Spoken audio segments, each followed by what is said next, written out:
جس میں بہت بڑے بڑے ماڈرن جو آج کے پرنسپلز، وہ پرنسپلز طے کیے گئے تھے. وہ ریاست بنی تھی، اور وہ ریاست ایک ماڈل ایسا تھا کہ اس کے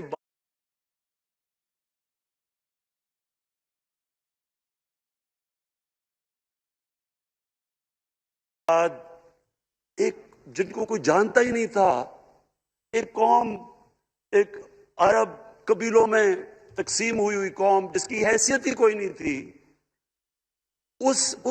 ان اصولوں کے اوپر چلتے ہوئے یہ دنیا کی تاریخ کا معجزہ ہے جو ہوا اس کے بعد. یہ میں نے شفقت محمود کو کہا بھی ہے کہ ہمارے بچوں کو ہر سکول، چاہے وہ انگلش میڈیم، چاہے اردو میڈیم، چاہے دینی مدرسے، سب کو 8، 7، 8 اور 9 کلاسز میں باقاعدہ سبجیکٹ پڑھائیں کہ نبی صلی اللہ علیہ وسلم کی جو زندگی تھی اور جو مدینہ میں کیا وہ کیا تھی.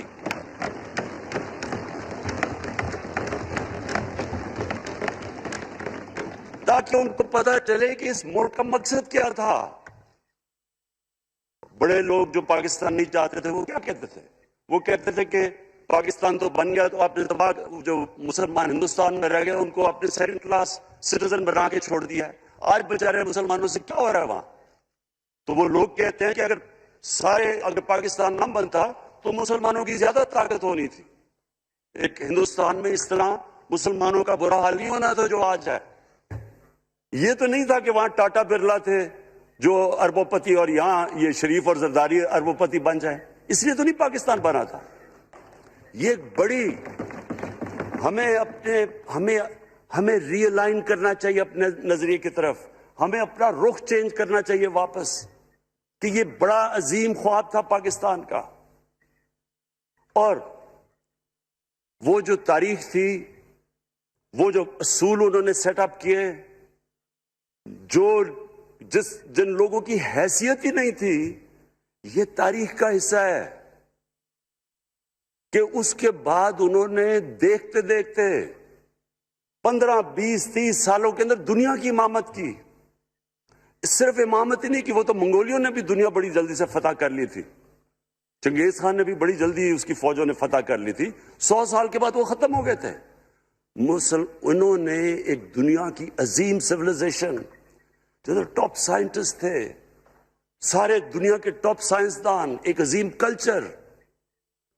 اور سب سے بڑی بات جو میں یہ کہنا چاہتا ہوں، انہوں نے اخلاقیات، ایک مورل سٹینڈرڈ سیٹ کی دنیا میں. جب مسلمان گئے انڈونیشیا اور ملیشیا، وہاں تو کوئی مسلمان کی فوج نہیں گئی، وہاں تو کوئی تلواروں سے نہیں فتح کیا.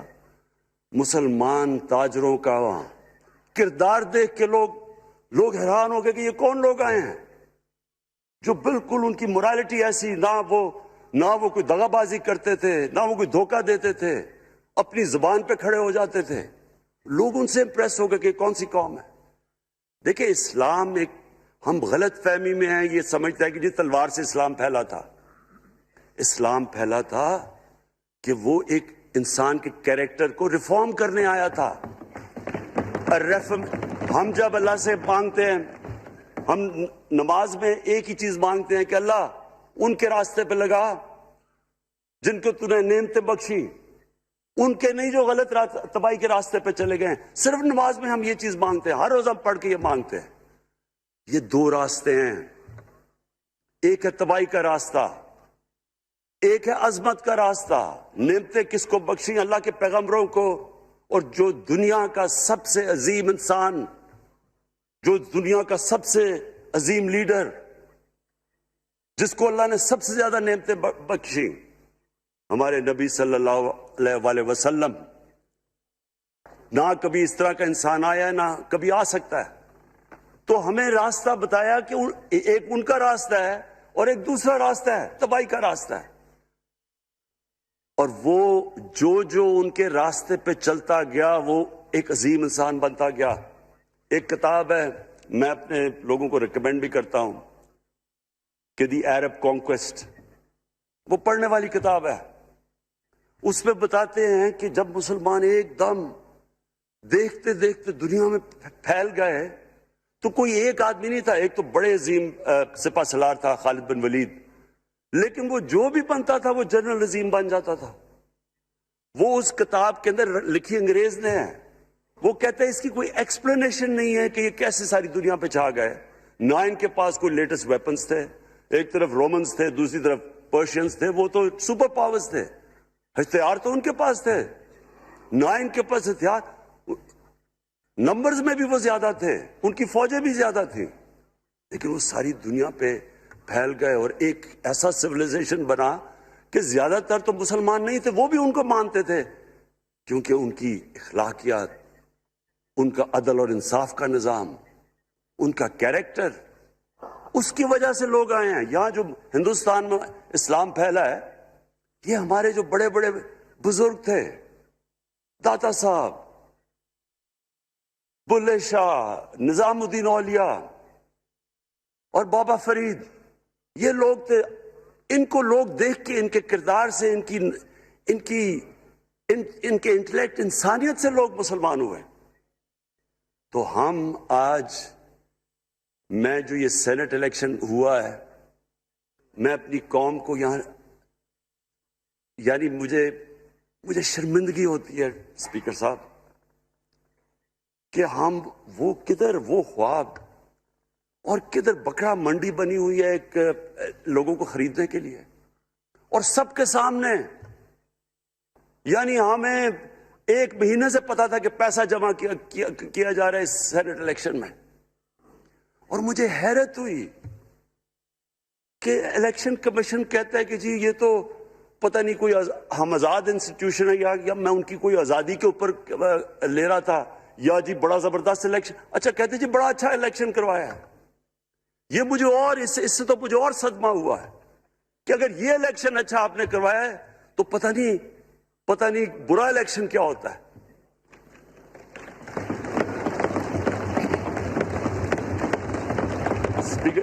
اسپیکر صاحب یہ دیکھیں، مجھے یہ افسوس یہ ہوتا ہے کہ ہم ایک چیز سمجھتے نہیں ہیں. ہم کہتے ہیں نا جی ہمارے معاشی حالات بہت برے ہیں. دیکھیں جی ہماری ڈیفیسٹ تھے، یہ ہمارے کرنٹ اکاؤنٹ، یہ جو بھی ہم کہتے ہیں، قرضے چڑھے ہوئے ہیں. یہ جو قرضے چڑھے ہوئے ہیں یہ ایک بیماری کے سمٹمز ہیں. بیماری کچھ اور ہے. اخلاقی طور پہ ہماری قوم کو تباہ کیا ہے، پھر معاشی تباہی آتی ہے. آج مجھے ایک ملک کا بتا دیں جس کی اخلاقیات اوپر ہو، جن کے مورل سٹینڈرڈز اوپر ہوں اور وہ غریب ہو. ایک ملک مجھے بتا دیں، اور کوئی ملک مجھے بتا دیں جتنا مرضی پیسہ ہو، وسائل ہو، سب کچھ ہو، لیکن وہاں کی بھی جو لیڈرشپ کرپٹ ہو، وہ مجھے بتا دیں کہ اس میں خوشحالی ہو. دیکھیں یہ ساتھ ساتھ جاتا ہے. اس وقت کیا ہوا تھا مدینہ کی ریاست میں؟ کیا انہیں کوئی سونا تیل مل گیا تھا؟ کیا ہوا تھا کہ ان کے پاس کوئی پیسے آ گئے تھے؟ کیسے وہ اوپر اٹھ گئے تھے؟ کوئی انہوں نے قرضے لیے تھے؟ کس طرح اٹھے تھے اوپر؟ دنیا کے عظیم لیڈر نے ان کی اخلاقیات اٹھا دی تھی. صادق اور امین،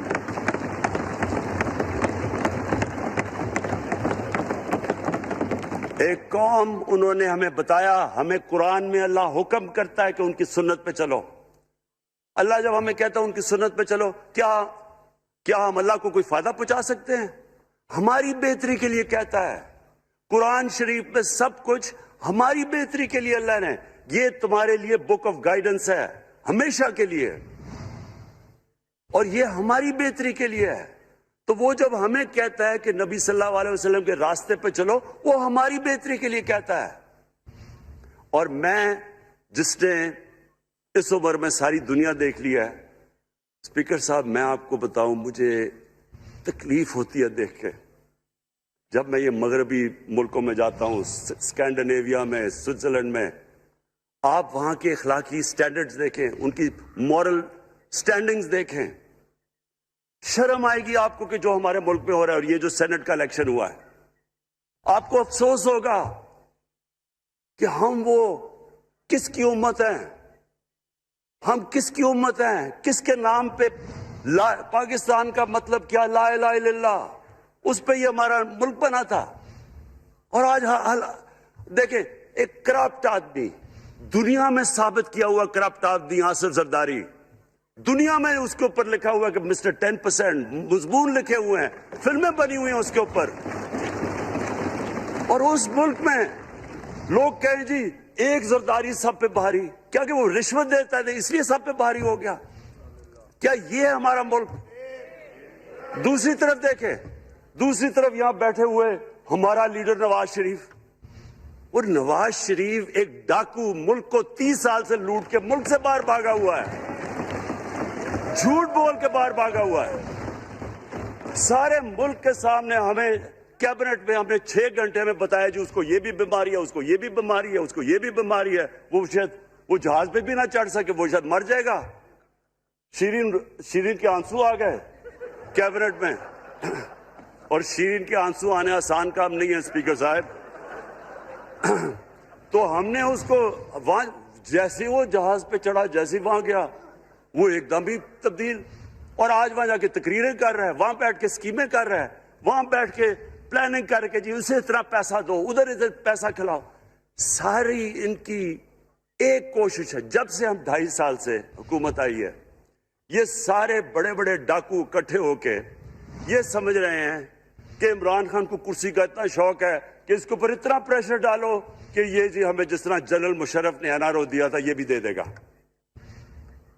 جنرل مشرف، فوج اس کے نیچے، عدلیہ اس کے کنٹرول میں، ساری کیونکہ میں ادھر ممبر پارلیمنٹ تھا اپوزیشن نہ ہونے کے برابر، جو اپوزیشن کے اندر جو مین آدمی تھا فضل الرحمان، وہ اس کے ساتھ ملا ہوا تھا، وہ 2 نمبر ہمیشہ سے تھا،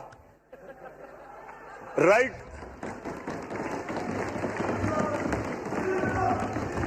اور وہ آدمی جس کے پیچھے امریکہ ان کی جنگ لڑ رہا تھا، سب کچھ وہ ان کے پریشر میں آ کے ان دونوں کو NRO دیا، اور اتنا بڑا اس ملک کے اوپر اس نے جرم کیا ہے۔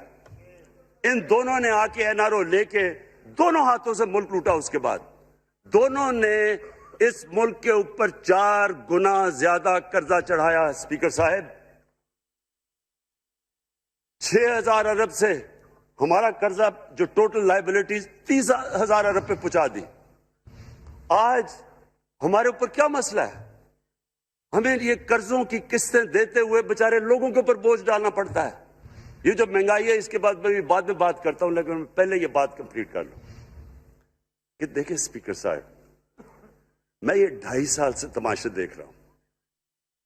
یہاں پہلے دن پرائم منسٹر بن کے پرائم منسٹر تقریر کرنے جا رہا ہے، کھڑے ہو کے تقریر نہیں کرنے دی۔ کیوں تقریر نہیں کرنے دی؟ کیونکہ ان کو پہلے دن سے ڈر تھا کہ یہ ہمارے جو کرپشن کے کیسز یہ معاف نہیں کرے گا۔ کرپشن کے کیسز ہم نے نہیں بنائے تھے اسپیکر صاحب، یہ سارے ان کے دور کے کیسز بنے ہوئے ہیں ان کے اوپر۔ آپس میں تو ان کا مکا تھا، اپنا نیب کا چیئرمین آپس میں مل کے کیسز ان کے بند کر رہا ہے۔ عدلیہ اس وقت کی عدلیہ وہ ان کے ہاتھ میں تھی، ان کو تو مسئلہ ہی کوئی نہیں تھا۔ وہاں $60 ملین آصف زرداری کا سوئٹزرلینڈ میں پڑا ہوا ہے، وہ جج کہہ رہا ہے کہ واپس لے کے آؤ۔ وہ یوسف رضا گیلانی جو یہاں سے سینیٹر بنا ہے، وہ پاکستان کا $60 ملین پڑا ہوا ہے سوئٹزرلینڈ میں، وہ جج کہہ رہا ہے کہ واپس لے کے آؤ۔ وہ کہتا نہیں جی میں نہیں خط لکھتا، بھئی آپ کے باپ کا پیسہ تھا، پاکستانی قوم کا پیسہ تھا، اس کے اوپر وہ ڈسکوالیفائی ہو جاتا ہے۔ وہ ایسے پھر ہے جس طرح نیلسن منڈیلا کہیں ڈسکوالیفائی ہو گیا۔ اسپیکر صاحب، میں یہ چیزیں آپ کو اس لیے بتا رہا ہوں، میں تو ان کو 30 سال سے جانتا ہوں۔ دیکھیں، جب تک ہم اس ملک میں اپنی اخلاقیات ٹھیک نہیں کریں گے، مورل سٹینڈرڈز ٹھیک نہیں کریں گے، جب اس طرح کے الیکشن ہوں گے کہ کھل کے پیسہ چل رہا ہے اور ہم کہیں گے نہیں جی وہ پٹواری کیوں پیسے لیتا ہے، تو وہ تھانے دار کیوں پیسے لیتا ہے، وہ سرکاری نوکر، وہ تو بیچارہ جو نچلا طبقہ ہے وہ تو واقعی جس طرح شیخ رشید نے کہا ہے، مہنگائی جو بڑی ہے بیچارے لوگوں کی تنخواہ میں گزارا نہیں ہو رہا۔ ان کو ہم کہہ رہے ہیں کہ آپ بالکل ایماندار بنیں، اور یہ جن کا اتنا ان کے پاس پیسہ ہے اسپیکر صاحب، میں آپ کو یقین سے کہتا ہوں ان کو خود نہیں پتا کہ ان کا کتنا پیسہ باہر پڑا ہے. اتنے 30 سال سے چوری کر رہے ہیں یہ پیسہ, اور 30 سال سے پیسہ چوری کر کے اب ان کی کوشش یہ ہے کہ عمران خان کے اوپر پریشر ڈالو سارے چور مل کے کہ جی کبھی ہم گورنمنٹ گرا دیں گے, کبھی ہم وہ نکلاتے ہیں وہ.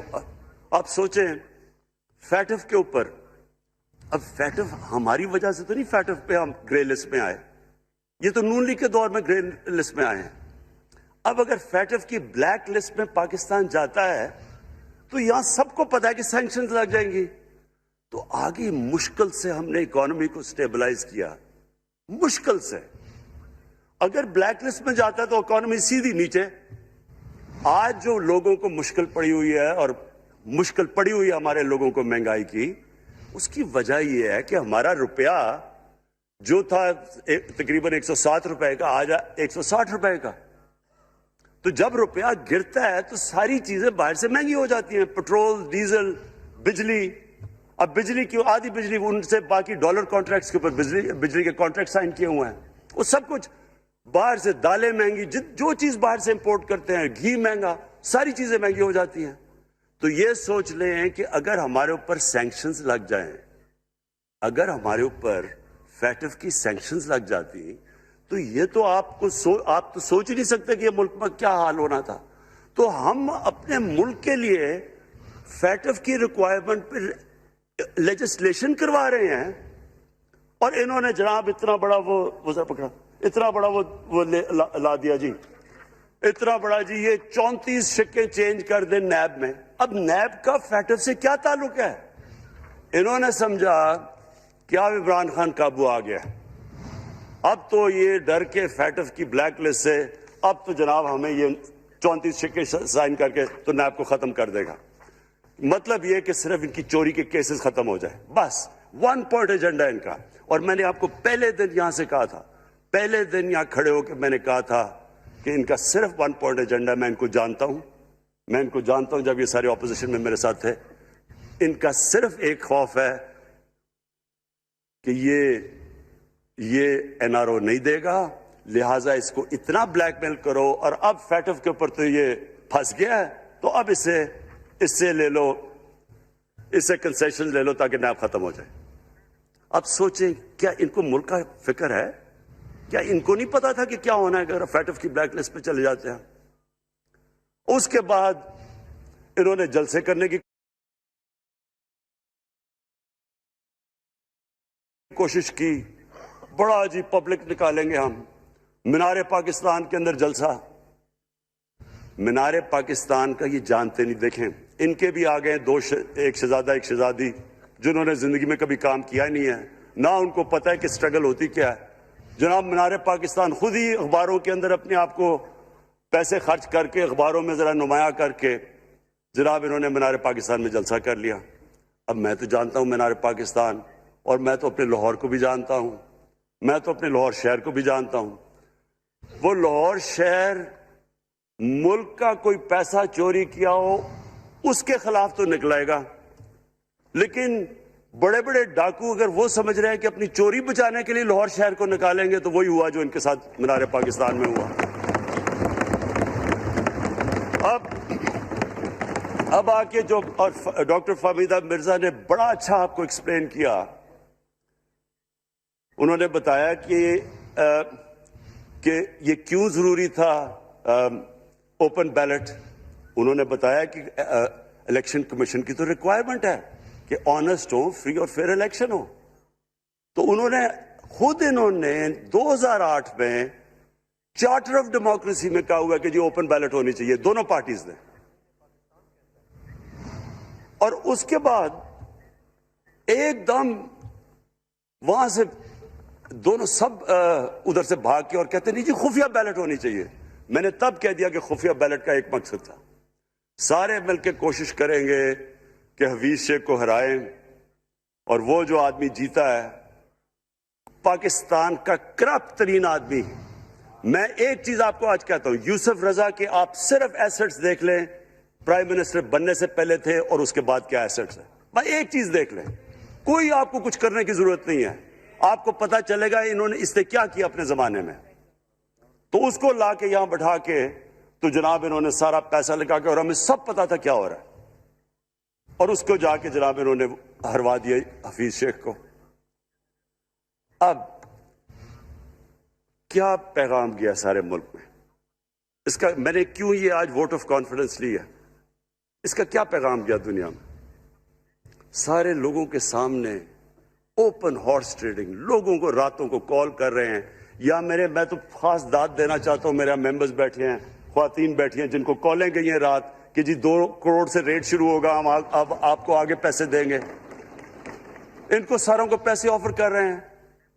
اور پھر اگر میں صرف الیکشن کمیشن کو ایک چیز کہنا چاہتا ہوں، آپ مہربانی کریں، پاکستان کی ایجنسیز سے صرف ایک سیکرٹ بریفنگ لیں، آپ ان کو اندازہ ہوگا کتنا پیسہ چلا اس الیکشن کے اندر، پتہ چلوائیں کیا ہوا اس الیکشن میں، تاکہ آپ اس طرح کی سٹیٹمنٹ نہ دیں کہ جی ہماری کوئی آزادی ختم کر رہی ہے۔ میں آپ کی آزادی ختم کر رہا ہوں یہ کہہ کے آپ کہ یہ جو الیکشن میں ہوا ہے۔ اسپیکر صاحب، میں آج اس اوکیزن کے اوپر، کیونکہ مجھے اس پہ کافی، میں 2.5 سال یہ بڑی چیزیں برداشت کرتا رہا ہوں، اور میں اس لیے صبر سے کرتا رہا ہوں کیونکہ ملک اتنا ہمارا مشکل میں ہے۔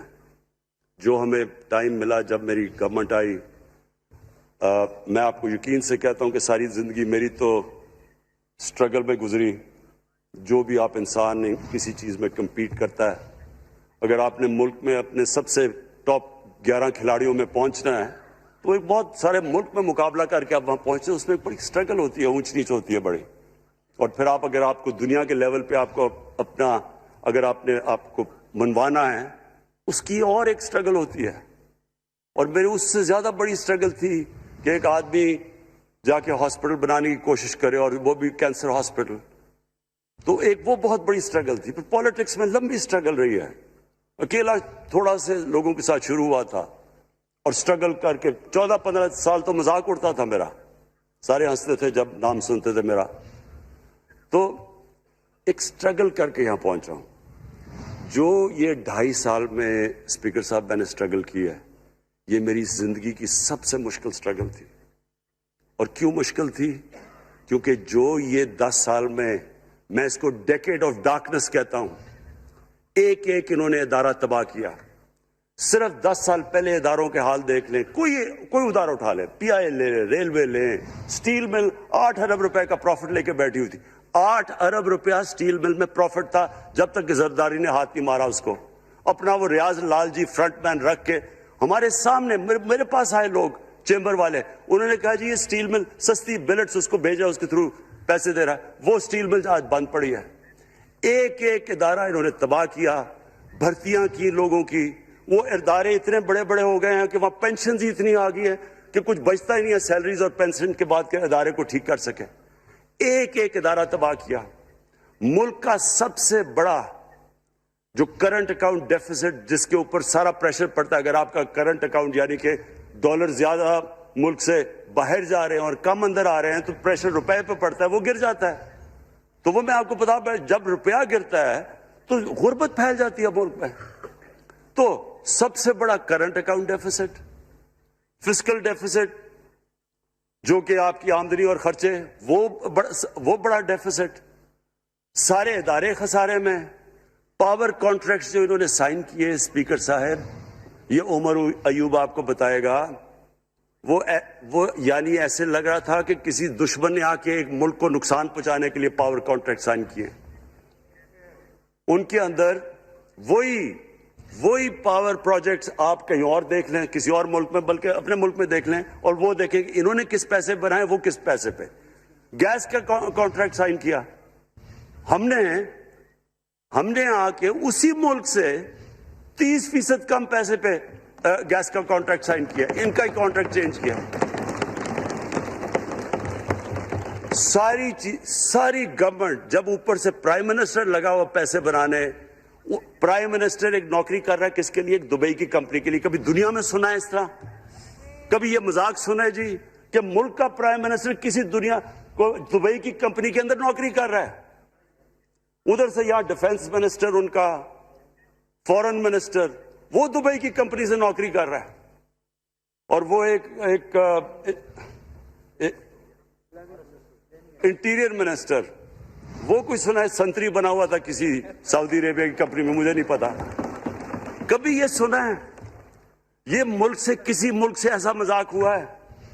یہ سارے طریقے تھے اس ملک سے پیسہ منی لانڈر کر کے باہر لے جانا.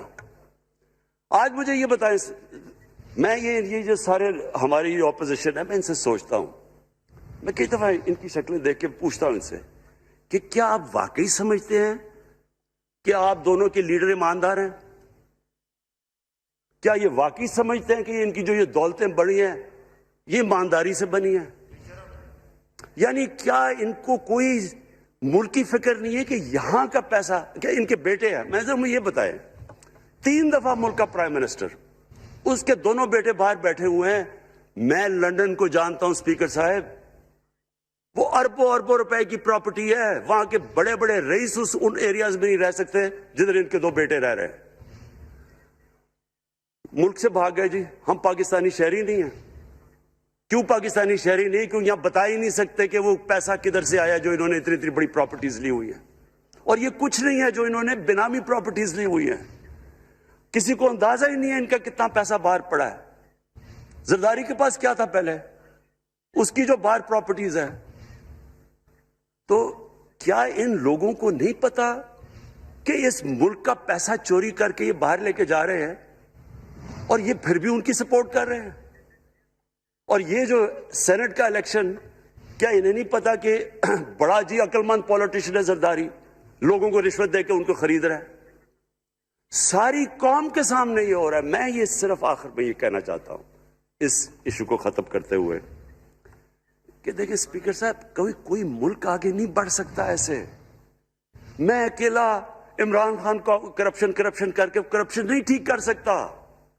میں عدلیہ کو کیا، کیسز تو عدلیہ میں ہے یا نیب کے اندر ہے، میرا تو ان کے اوپر کوئی کنٹرول نہیں ہے. میں آج پاکستان کی عدلیہ کو اور نیب کو، جو آپ کو میری گورنمنٹ سے مدد چاہیے کنوکشنز کرنے کے لیے، ساری چیزیں ایک طرف، یہ اس ملک کا سب سے بڑا مسئلہ ہے. جب تک آپ لوگوں کو سزا ہی نہیں دیں گے،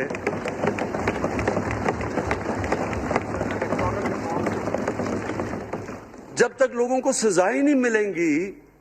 دیکھیں جی، کسی معاشرے میں جب سزا اور جزا ہی نہیں ہے، صرف غریب آدمی جیل میں جائے، طاقتور جلسے کرنے شروع ہو جائے کہ جی مجھے این آر او دو، وہ نیب کے عدالت سے نکلتے ہیں، پھول پھینک رہے ہیں ان کے اوپر. اربوں روپے کی چوری کی ہوئی ہے انہوں نے. وہ تو اسپیکر صاحب، میں ایک معاشرہ کرپشن کے خلاف لڑتا ہے. آپ جتنے مرضی قانون بنا دیں، وہ کرپشن کے خلاف کرپشن نہیں ختم کر سکتے. معاشرہ فیصلہ کرتا ہے کہ ہم نے اس ملک میں کرپشن نہیں ہونے دینی. معاشرے کی اخلاقیات ایسی ہونی چاہیے کہ جو کرپٹ آدمی ہو وہ کبھی اس کی شکل نہ دکھا سکے پبلک کے اندر. جو میڈیا کا رول ہے، میں اپنے میڈیا والوں کو بھی کہنا چاہتا ہوں، جو اسحاق ڈار سے کیا تھا ہارڈ ٹاک میں اسٹیون سیکر نے، وہ ہر جگہ یہ ہوگا. آپ جب بھی کسی بھی مغربی معاشرے میں کسی نے پبلک کا پیسہ چوری کیا، اس کی جرات نہیں ہوگی ٹی وی پہ جانے کے لیے. میں نے تو وہاں دیکھا ہوا ہے، بڑے بڑے نام، ایک دھبا لگتا ہے آپ کے اوپر کرپشن کا کیس، آپ سارے میڈیا سے باہر ہو جاتے ہیں. یہاں ہر روز شام کو بیٹھ کے اربوں روپے کی کرپشن کی ہوئی ہے، ان کو کسی نے قتل کیے ہوئے اور آرام سے بیٹھ کے جناب میں لیکچر دے رہے ہوتے ہیں. اسپیکر صاحب، معاشرہ لڑتا ہے، اس کے اندر ہمیں سب کو مل کے اپنے ملک کو اگر بچانا ہے، معاشی طور پہ بھی بچانا ہے، پہلے ہمیں اپنے اخلاقی سٹینڈرڈز ٹھیک کرنے پڑیں گے. سارے ملک کو مل کے لڑنا پڑے گا.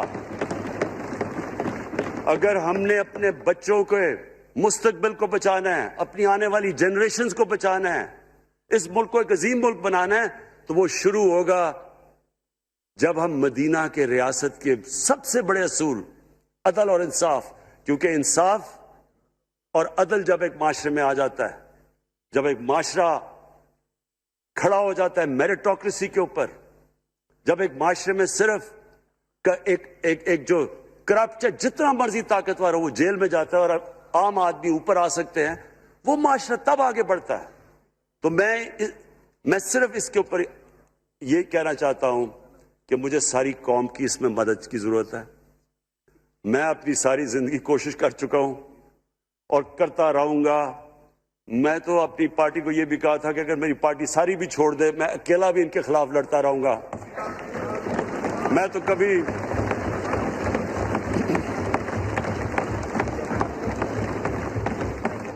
اسپیکر صاحب آخری گیند تک لڑنے والا کیپٹن تھا. آخری گیند تک لڑوں گا, وہ تو کبھی میں ہار مانوں گا نہیں. لیکن یہ وقت آ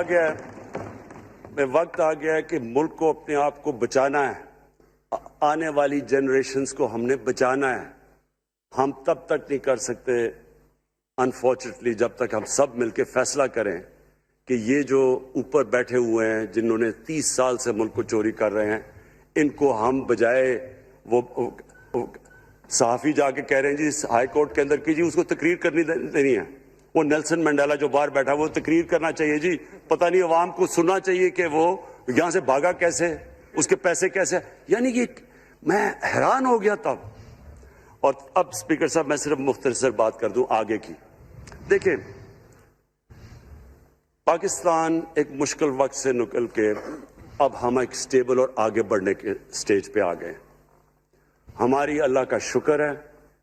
جو سب سے مشکل چیز ہوتی ہے کرنٹ اکاؤنٹ, بڑی دیر 17 سال کے بعد 5 مہینے پاکستان کا جو کرنٹ اکاؤنٹ ہے وہ سرپلس پہ چلا گیا. یعنی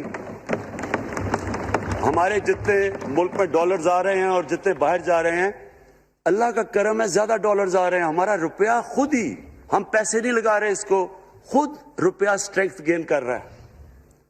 یہ بڑا امپورٹنٹ ٹائم ہے کہ اس وقت, اور یہ اس کے باوجود کہ اس ملک میں کرونا ہوا, ساری دنیا کی اکانومیز کرونا میں بری طرح متاثر ہوئی, اس کے باوجود اوپر والے کے کرم خاص طور پہ.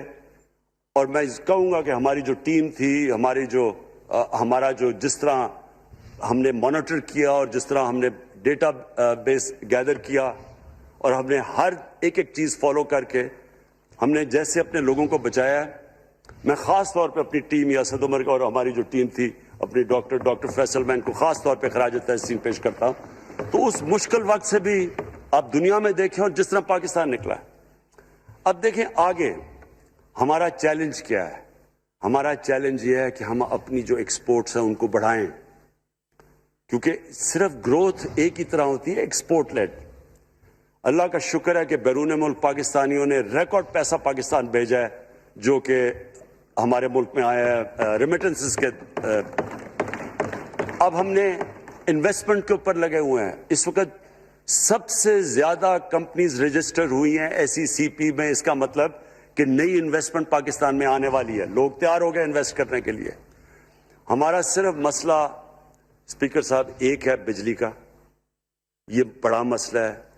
کانٹریکٹ مہنگے سائن کیے ہوئے, جو کانٹریکٹ سائن کیے ہوئے ہیں جس پہ وہ بجلی پروڈیوس ہو رہی ہے, بدقسمتی سے وہ اگر بجلی کی قیمت بڑھاتے ہیں تو لوگ آگے اور مشکلوں میں پڑے ہوئے ہیں. بجلی کی وجہ سے سب چیزیں مہنگی ہو جاتی ہیں. نہیں بڑھاتے تو قرضے, وہ جو گردشی قرضے ہیں وہ بڑھتے جا رہے ہیں. ہمارا ایک یہ چیلنج ہے. اس کے اوپر صرف اپنی قوم کو بتانا چاہتا ہوں کہ باقاعدہ ہم ہر طریقہ سوچ رہے ہیں کہ ہم نے اس میں سے کیسے ہم نے اپنے لوگوں کے اوپر بوجھ کم کرنا ہے. ایک تو میں اپنی ٹیم کو یہ بھی کامیابی دیتا ہوں کہ بڑی دیر اور مشکلوں سے آئی پی پیز کے ساتھ ہم نے نئے کانٹریکٹ سائن کیا جس کے اندر بہت پاکستان کا پیسہ بھی بچے گا اور جو آگے جا کے قرضہ بڑھنا تھا وہ نہیں بڑھے گا. جو میرے اوپر سب سے زیادہ پریشر ہے اس وقت اسپیکر صاحب وہ ہے مہنگائی کا. مہنگائی میں نے آپ کو بتایا بھی دیا کہ مسئلہ ایک جب آپ کی روپیہ گرتا ہے تو جب چیزیں مہنگی ہو جاتی ہیں ایک وہ ہے. لیکن میں اپنی قوم کو صرف ایک چیز کہنا چاہتا ہوں کہ سب سے زیادہ اس وقت میری حکومت ایک ہی چیز پہ لگی ہوئی ہے کہ ہم کس طرح لوگوں کے اوپر مہنگائی کا بوجھ کم کریں.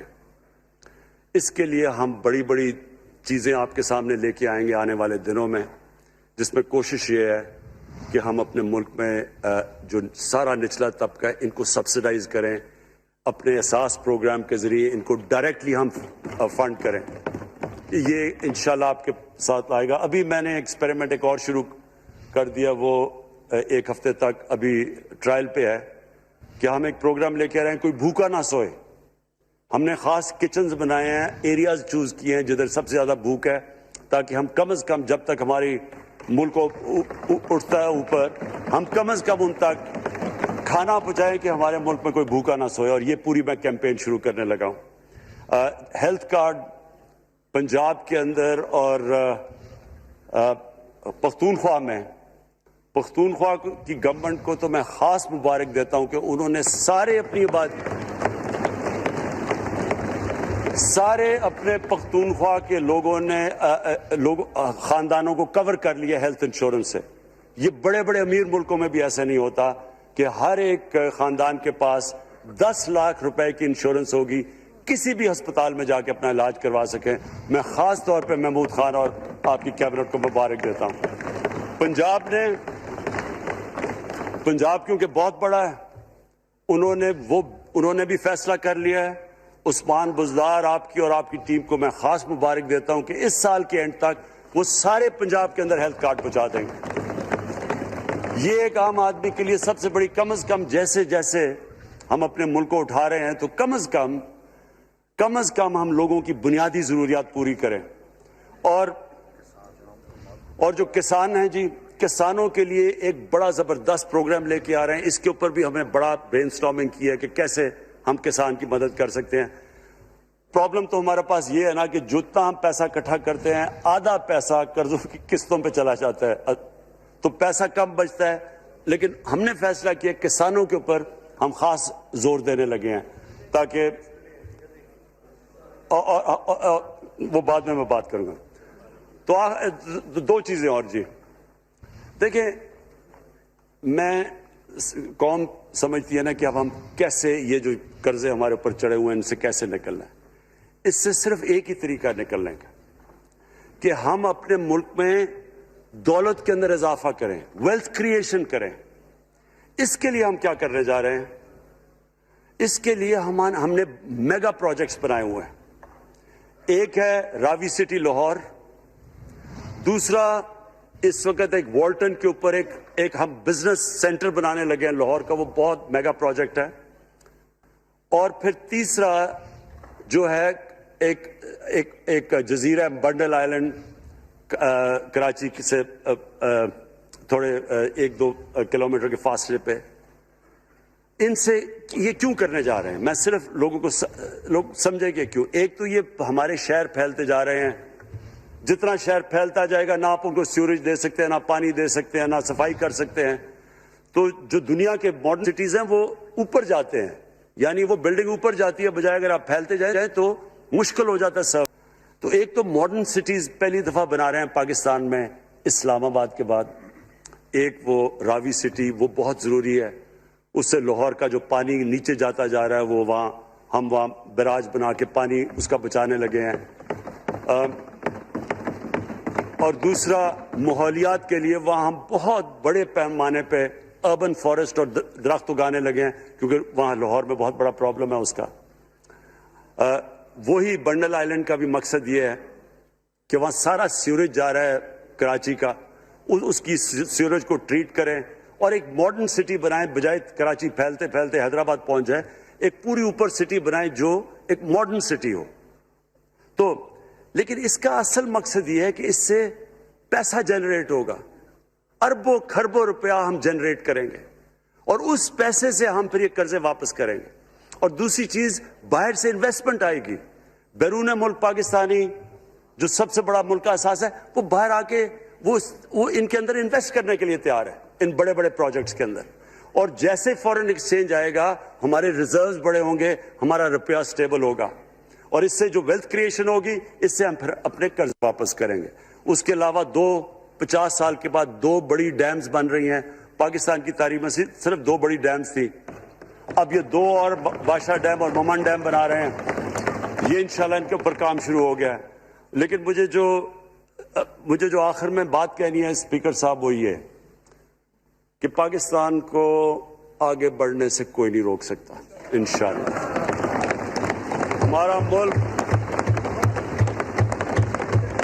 ہمارے ملک میں کیونکہ میں شاید ہی لوگ اتنا اپنے ملک کو انہوں نے اس طرح دیکھا ہے جیسے میں نے سارا ملک پھیرا ہوا ہوں.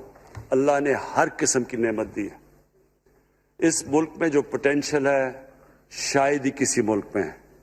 اس کا جو لوکیشن ہے جیو اسٹریٹجک وہ بھی شاید ہی کسی ملک کے پاس ہے. 12 موسم اللہ نے دیے ہوئے ہیں یہاں اوپر سے لے کے نیچے تک, کچھ بھی اگا سکتے ہیں. زرخیز زمین ہے جس کو ہم صحیح طرح استعمال نہیں کر پا رہے کیونکہ ہماری ساری پروڈکٹیوٹی بڑی کم ہے, ٹیکنیکس بڑی پرانی ہے. چائنا کے ساتھ مل کے اس طرف بھی ہم جا رہے ہیں کہ اپنی پروڈکٹیوٹی بڑھانے کے لیے. اس ملک کے اندر سب سے بڑی چیز ایک نوجوان آبادی ہے. اور آگے جو ایک جو جسے کہتے ہیں کہ اگلی جو ریولوشن, 4th انڈسٹریل ریولوشن کے بعد یہ جو ٹیکنالوجی کی ریولوشن آ رہی ہے, اس میں ہمارے پاس ایک ینگ آبادی ہے اور اس کے اوپر اب ہم پورا زور لگائیں گے. اور انشاءاللہ یہ جو ہماری آبادی ہے یہ ہی ایک ینگ آبادی پاکستان کو اٹھا دے گی اگر ہم ان کو صحیح معنی میں ٹیکنیکل ایجوکیشن دے دیں. جو میں الیکشن کمیشن کیونکہ بڑے ناراض ہو گئے تھے کہ میں نے کہا وہ الیکشن کے اوپر میرے کامنٹس تھے, میں ان کو یہ کہہ دوں کہ ہم نے یہ فیصلہ کیا ہے الیکٹرل ریفارمز کا. ہم اب ٹیکنالوجی کے اوپر وہ جو EVM مشینز ہیں, الیکٹرانک مشینز لے کے آئیں گے.